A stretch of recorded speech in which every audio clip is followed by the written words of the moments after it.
we move on to react to some of the top soccer headlines. And we do have to start off with something is surprising and honestly something I don't think I've ever seen before. Somehow, someone has actually won a red card appeal in the Premier League, and it was Manchester United with the Bruno Fernandes red card decision. They won their appeal um, against Bruno Fernandes's red card during that 3-0 loss to Tottenham. Um, we know, Bruno Fernandes, United captain. He he went high and he tripped Madison. He went a little bit high and he caught him. You know, you can tell when you look at this, especially in slow motion, that he slips making that play. But I discussed this yesterday as well. When he does, when that initial slip happens, he does elevate his foot so he can make contact with Madison to prevent him from continuing to dribble with the ball. I do think he was intentionally trying to trip him, and yes, it was a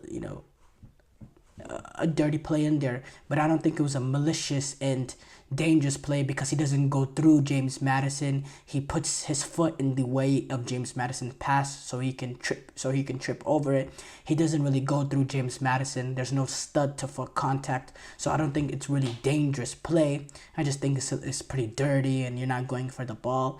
And initially if you give that a yellow card, I could understand, but the fact that it's high as well, it makes it's a worse look for Bruno Fernandes.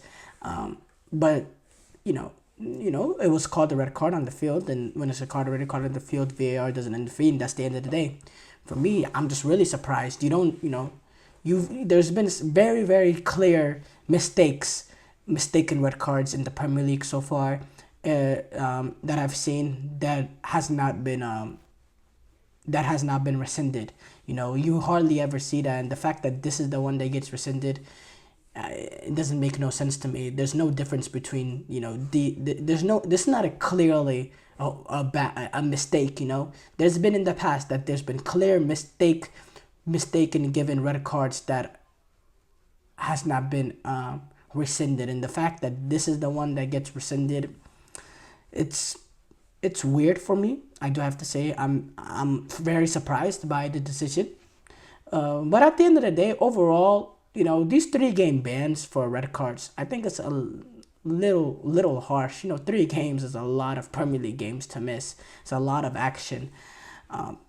But yeah, Bruno Fernandes, he will be available in the next 3 games, and that's important for United, a United team that's reeling. They go away to Villa next week or this weekend, which is a very difficult game. They also have Brentford and West Ham coming up. So, yeah, I think it's very important for Erik ten Hag in this United team. But it's not like Bruno Fernandes has had a good season. He's been pretty poor so far to the season. But he is still the captain, and I guess there's some added value in having your captain available. But yeah, Borussia Dortmund fans, they protested UEFA Mafia amid these Champions League changes. They were very very they had the big banner UEFA Mafia, almost a stadium sized banner. It was really crazy to me how amazingly organized the banner was, how it's being allowed to be there. But there was a huge tifo blasting European football governing body UEFA banner displayed during their 7-1 win over Celtic, and they displayed the worst as UEFA Mafia. And and behind one of the goals, there was a banner that said, "You don't care about the sport, all you care about is money." Yeah, it's really really it's really a loud statement there, and yeah, obviously all UEFA cares about is money. We've been known that. That's all the UEFA cares about. But also at the same time, that's the only thing that a lot of these owners of these clubs care about, that almost forced the Champions League hand into making these changes with the announcement of the Super League. So you got to blame the owners as well.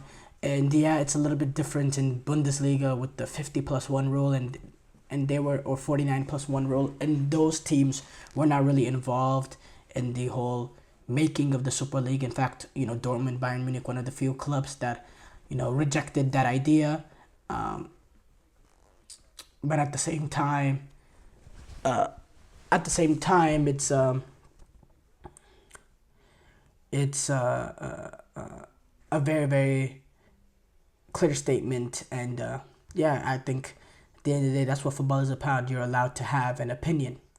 De Jong, he's able to return to action. I can't speak to action after that ankle injury that actually kept him out of the summer's European Championship, and now he's finally made his return to Barcelona. He replaced Lamine Yamal in the 75th minute, and he's going to be an important part of this team. Frenkie de Jong is going to be, with the lack of players that they have in the holding midfield position, he's going to probably have to play that going down the stretch. Not because that's where his best position is, but because he's going to be needed there. De Jong, when he was speaking about returning to action after the game, he said, "I am really happy with the win and personally to be back playing. The fans gave me a good reception and I'm grateful for that, because you never know how you'll be received. I didn't expect it. I'm happy with the way I was welcomed back. The team is in good form and has been since the start of the season. We are playing well. We have to keep going now, keep improving, and see where it takes us." When asked about where he's going to fit into the team, he said, "It depends on the coach. He picks the team and who plays, and I'm going to give everything I can. It's always a tough time when you're injured. It's been a hard process, and there have been some low moments during it."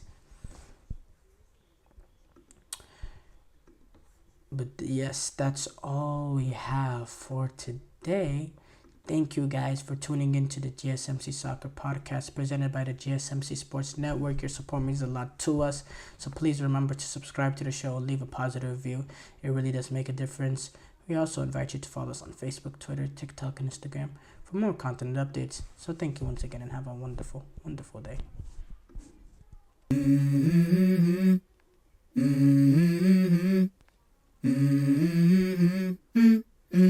Let's go. I wake up to a little bit of drool on my pillow, feel like it's gonna be a bad day. Yeah, I'm tired of shit, and the coffee ain't hit yet, damn, ain't that great. I don't wanna go